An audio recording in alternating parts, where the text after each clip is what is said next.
2020 में हैं। 100 साल पहले जब डॉक्टर नहीं थे, अस्पताल नहीं थे, तो भी सभी मरीज मर नहीं जाते थे। उनका खुद ही स्वतः ही बारी नेचर खुद ही उनका इलाज कर लेती थी।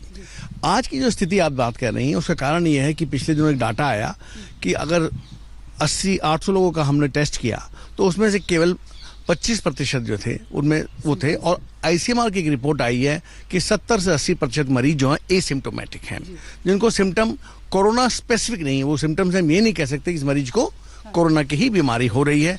तो ऐसे मरीज एक तो भयावह होने से, इतना मास मीडिया में अखबारों में छपने से कि ये बीमारी घातक है, जान ले रही है, इतनी जाने हम अमेरिका में जा रही हैं, स्पेन में जा रही हैं, इटली जा रही, तो मरीज डॉक्टर के पास आने से भी घबरा रहे हैं, जो कि एक बहुत ही खराब बात है।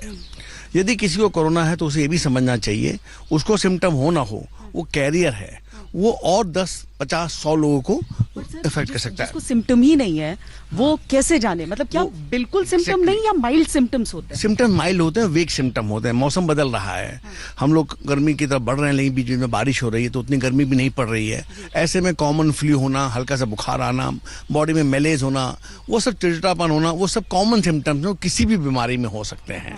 जैसे बुखार किसी भी बीमारी में हो सकता है, कोई भी इन्फेक्शन होगा, चाहे UTI हो, चाहे पेट का हो, जॉन्डिस हो, सब में बुखार हो जाता है, निमोनिया में भी हो जाता है, कॉमन सोर थ्रोट होता है उसमें भी बुखार हो जाता है। तो वो सिम्टम देख के यदि मरीज का किसी से एक्सपोजर हुआ है, किसी ऐसी जगह गया है जहां और संक्रमित लोग हो भी सकते हैं, तो भी उसको अपनी जांच करानी चाहिए।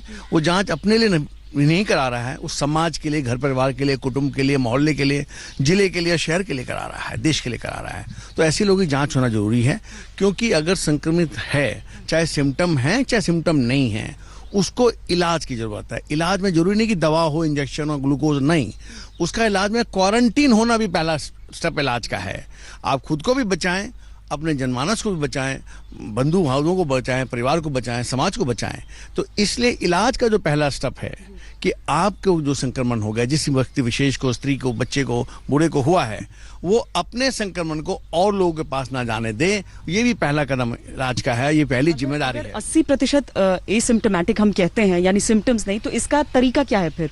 Mass testing? इसका तरीका एक ही है कि सामान्य रूप से किसको हल्के सिम्टम्स हैं या जिसका एक्सपोजर हुआ है, उन सब की टेस्टिंग होनी चाहिए, मास टेस्टिंग होनी चाहिए।